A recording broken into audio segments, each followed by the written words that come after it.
रावण लंका का राजा बहुत बड़ा पंडित और योद्धा था। वो भोले बाबा मतलब शिव जी का बहुत बड़ा भक्त भी था। रावण पूरे दिल से शिव जी की पूजा करता था। वो अमर होना चाहता था।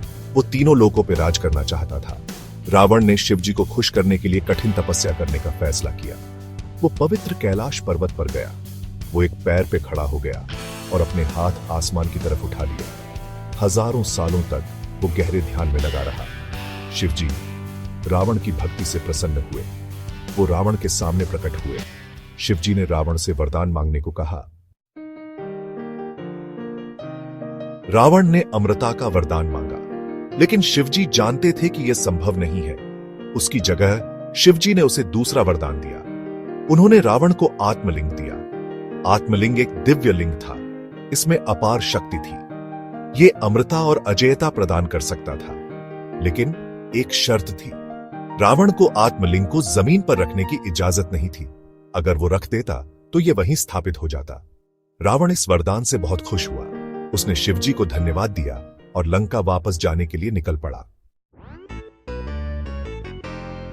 भगवान विष्णु को शिवजी द्वारा रावण को दिए गए वरदान के बारे में पता चला। वो जानते थे कि यह वरदान खतरनाक हो सकता है।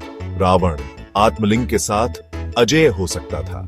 इसलिए विष्णु ने बीच में दखल देने का फैसला किया। उन्होंने गणेश जी से मदद मांगी। विष्णु और गणेश ने एक योजना बनाई। जैसे ही रावण लंका वापस जा रहा था, विष्णु ने सूरज को छुपा दिया। ऐसा लगा जैसे शाम हो गई हो। गणेश जी फिर एक छोटे लड़के का रूप धारण करके रावण के सामने प्रकट हुए। उन्होंने रावण को आत्मलिंग उन्हें देने के लिए चकमा दिया। गणेश जी ने थका हुआ होने का नाटक करते हुए आत्मलिंग जमीन पर रख दिया। तुरंत ही आत्मलिंग उस जगह पर स्थापित हो गया। रावण ने उसे उखाड़ने की कोशिश की, लेकिन वो नहीं कर पाया। उसे चकमा दिया गया था। जिस जगह पर गणेश जी ने आत्मलिंग रखा था, वो गोकर्ण के नाम से जानी जाती है। यह भारत में एक पवित्र तीर्थ स्थल है। वहां बने मंदिर को महाबलेश्वर मंदिर कहा जाता है। यह भगवान शिव को समर्पित है।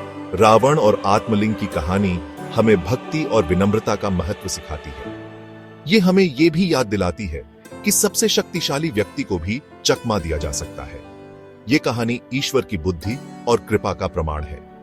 ये आज भी लोगों को प्रेरित और मार्गदर्शन करती है।